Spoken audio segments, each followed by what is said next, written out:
大家好，欢迎大家来到本课程。从今天开始，我们将一步步学习 Rust。首先，我们来看第一章 Rust 的概述与环境搭建。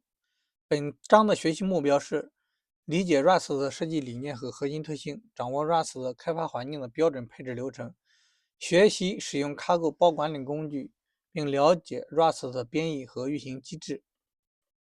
Rust 的语言呢是 Mozilla 在2006年开始研发的系统编程语言，它的目标是保持和 C++ 的性能，同时解决内存安全的问题。我们知道，在我们用 C++ 开发过程中，经常会遇到 C++ 内存的问题。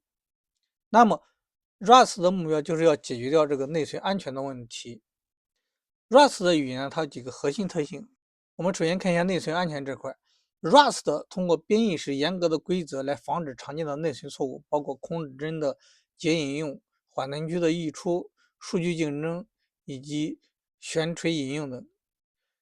这无需运行时垃圾回收和手动的内存管理，而是让编译器在构建时捕获潜在的问题，确保在代码不牺牲性能的前提下可靠稳定，特别适合系统级的应用开发。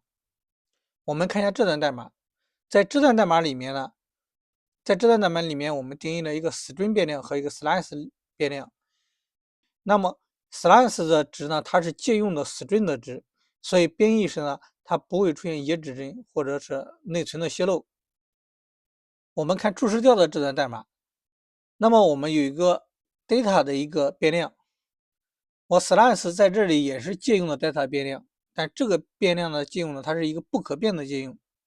但是我做了一个 data push 的一个操作，这个时候呢，编译就会发现这个错误，它违反了一个借用规则，因为我们借用的是一个不可变的借用，但是在这里呢，我对它做了一个可变的操作，所以编译器就会进行报错。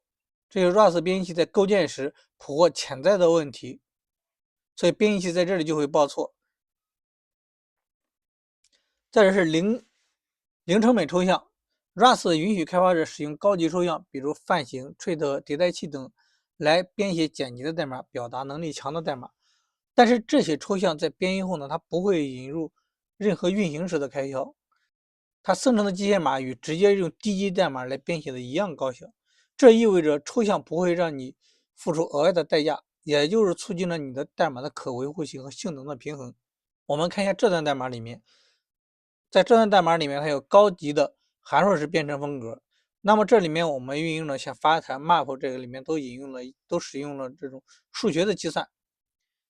那么我们看一下，像我们求这个在 fat 里面呢，我们只保留了偶数，像 map 我们是做了求平方，然后以 sum 做求和。这个呢，编译时呢，编译器会优化为类似的 C 代码，所以它会保持一个比较高性能的一个运行。所有权系统，所有权系统呢是 Rust 的一个核心创新，它每一个值都是有唯一的一个所有者。当所有者超出作用域时，它的值会被自动释放掉。这是 Rust 的自己的一个 drop 机制。所有权可以转移或者被借用，所有权可以转移或借用。编译器会强制执行这些规则，避免内存泄露、双重释放和无效访问。实行静态保质的内存管理。那么我们看一下这段代码，我们看一下 OnShape Demo 这段代码里面，我们首先声明了一个 data 变量，然后我们传进了 transformer 的一个变量，我们把 data 这个变量复制给了 transform 的。这个时候呢，data 的所有权已经转移给了 transform 的。那么如果我们在 print 类里面，我们再直接去打印 data 呢，实际上这个时候编译器会报错的。因为 data 的所有权已经转移了。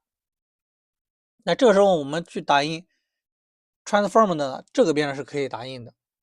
现在我们看一下 reference 这个变量，reference 变量它是借用了 transform 的这个值，它是借用的方式，它利用 and for 表示借用。那么它这个时候呢，读取操作是不需要所有权的。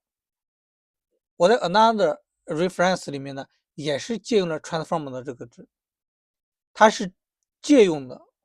我们知道读取操作是不需要所有权的，但是我不能有可变的引用，我们可以进行多重引用。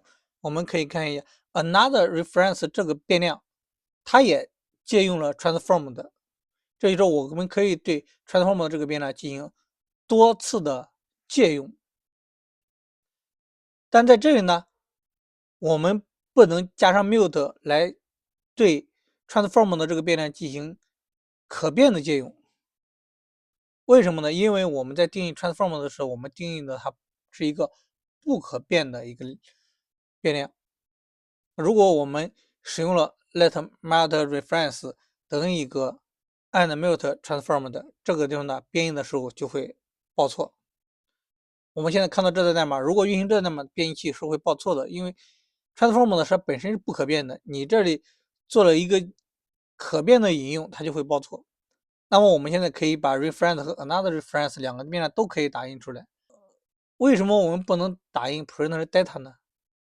因为我们对 data 是一个转移，它前面没有一个 and for，也就是说没有一个借用的标识。而 transform 的它是被借用的，前面加了一个 and for，也就是说它是通过借用的形式实现了一个读操作，它是可以被打印出来的。我们现在看一下 Rust 的环境的安装。Rust 的环境的安装实际上是非常简单的。如果你使用的是 Linux 或者是 macOS 等这类电脑操作系统的话，那么它只需要一条命令行就可以进行安装。安装完成以后呢，你只要重新加载一下环境变量，然后就可以运行 Rust 了。那么我们怎么去验证我们安装的成功呢？需要用 Rust C 杠杠 version 和 Cargo 杠杠 version 就可以验证我们有没有更新成功了。如果你之前装了 Rust 的，但是呢可能不是最新版本的，或者你想更新到最新版本的，你可以运行 Rust Up Update 来进行更新你的版本。那么有时候我想查看我安装的所有的版本呢，那你可以使用 Rust Up Show 来进行查看你所安装的 Rust 的版本。在 Rust 中呢，我们对工具链的管理呢，使用 Rust Up Target List 杠杠 installed。这个地方我们可以查看我们可用的工具链，然后我们可以添加新的目标平台。那么我如何切换工具链？工具链这块呢，通常我们会有 Stable 和 Nightly 这两个工具链。我们切换工具链呢，我们使用 Rust Up Default Stable 或者是 Rust Up Default Nightly。在我们开发 Rust 应用的时候呢，我们常用的开发工具呢有 Cargo Watch、Cargo Audit、Cargo Glib 和 Rust Analyzer。这四个工具呢，相对来说是我们用的是比较多的，分别用于文件的监控、安全漏洞的检查、以代码质量检查和语言服务的协议。如果你使用的是 VS Code，那么呢，我们可以直接在里面去安装一些对应的插件扩展就可以了。Cargo 是 Rust 用来进行做包管理的。那么我们在开发一个新的 Rust 项目时，我们怎么去创建一个项目呢？我们使用的是 Cargo New My Project。我们使用的是在目标文件夹下使用 Cargo New，然后跟上我们的项目名称。这里呢，我们以 Cargo New My Project 为例，这里我就创建了一个 Rust 的项目，名为 My Project。然后呢，我们进到 My Project 的项目目录下面去，我们可以创建我们的库项目，就是我使用 Cargo New 杠杠 Label，然后 My Library，你可以按你自己的名字来进行定义这个库的名称。同样，你也可以使用脚手架，也可以不使用脚手架。如果使用脚手架呢，你可以用 cargo generate 杠杠 git 这个地址来进行使用脚手架来创建你的项目。当你的项目创建成功以后呢，在你的项目根目录下面有一个 cargo 点 tom 的文件，这个呢是我们项目的配置文件。配置文件你如果打开以后呢，你会看到这里面有一些我们 package 的配置和一些项目依赖的一些配置在这里面。package 的配置里面呢，会有我们的项目名称、版本号、Rust 的版本号，以及你的 license 等等。那么项目依赖呢，它有分为基础依赖和可选依赖。我们在这里可以手工填写它，你也可以使用 cargo add 来进行添加。然后是开发依赖，开发依赖是我们在开发过程中所需要依赖的一些文件。构建脚本依赖呢，这是我们在编译构建脚本的时候呢，我们需要依赖的一些外部的库。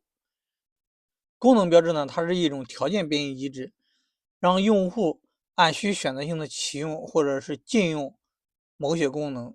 它是比较适合用来控制可选依赖和不同格式支持或者不同运行时的行为的。我们看一下 Rust 项目的目录结构，在 Rust 项目的根目录下，它有一个 src 文件夹，这里面对应的是源代码目录。那么 cargo.tom 呢，它是对应的一个项目依赖。cargo.lock 呢，它对应的是依赖的一个锁定，它是自动生成的。然后对应的还有 readme、changelog、license 等等这些文件，还有 git 的忽略文件。test 文件夹呢，这个是默认是没有的，我们需要手工去创建的。这个是我们用来做集成测试的。example 呢是用来创建示例代码的。那么 benches 呢是性能测试的。target 呢，它是用来target 目录夹是用来构建输出的。当我们用来做 cargo build 的时候呢，我们 build 完成以后呢，编译出来的结果文件都会在 target 文件夹下。现在我们看一下我们第一个 Rust 的程序。Rust 的项目里面，它默认的首先找你的 src 下面的慢点 rs 文件，然后呢，在慢点 rs 文件里面，首先它会去找慢函数，这是它的一个入口函数。所以我们的入口函数就是慢。在这段代码里面呢，我们首先使用了 println 这个宏打印了一个 hello Rust world， 然后呢，我们声明了 name、version 和is、wasm 三个环境变量，然后我们把这三个环境变量通过打印的宏把它打印出来，然后呢，我们也通过格式化的打印来进行做了打印。后面我们也通过打印了10进制、16进制、2进制以及科学技术法的打印。那么呢，我们也最后打了一个命名参数，这是我们的第一个 Rust 程序。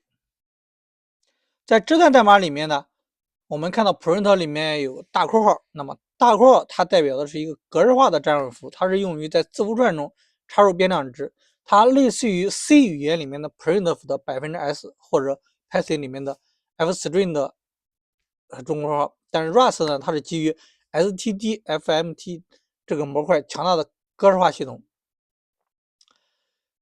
每个大括号中间呢，它会按顺序将后面的参数来进行替换。编译时呢 ，Rust 会检查这个类型的匹配。现在我们看一下 Rust 应用的构建。Rust 应用的构建呢，在开发模式下，我们通常使用 cargo run， 把构建和运营进行一起就操作掉了。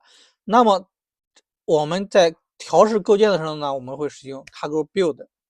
如果说我们的程序已经开发完成了，适合发布了，那么我们会使用 cargo build 刚刚 release。这个时候呢 ，Rust 编译器会做一系列的优化。那么我如果在开发过程中，我仅仅需要编译来检查我的代码有没有语法错误呢？那么我可以使用 cargo check。刚才我们在项目里面呢有一个 example 文件夹，如果我们想运行一些实例呢，我们可以通过 cargo run 刚刚 example 来进行这个运行。如果你写了测试脚本，那么我们可以使用 cargo test 来运行你的所有的测试用例。基准测试呢，我们是使用的 cargo bench 来进行一个测试。我们现在看一下依赖管理。那么我们项目在 Rust 项目里面呢，我们不可能所有的工具都是我们自己写的，因为我们现在网上也有很多开源的现成的工具可以去使用。那么我们就可以使用第三方的一个包来进行便于我们开发。像这段代码里面呢，我们使用了一个随机数生成数和一个 JSON。那么这两个包呢，都是第三方的一个外部依赖。那么我们在这段代码里面呢，我们就使用的是 use。我们使用 use 呢来这个声明是我是使用了一个外部的包。那么这段慢函数里面呢，就是说我 random number 我是使用了 run 的这个外部的依赖来生成的。那么我把这个随机数进行打印。那么这个 JSON 呢，我使用的是 third JSON 这个包来进行做这种序列化的操作。然后最后呢，我把这个相关的 JSON 数据进行做了一个打印。在这个代码里面呢，就可以看到我们使用了外部依赖的一个简单的应用。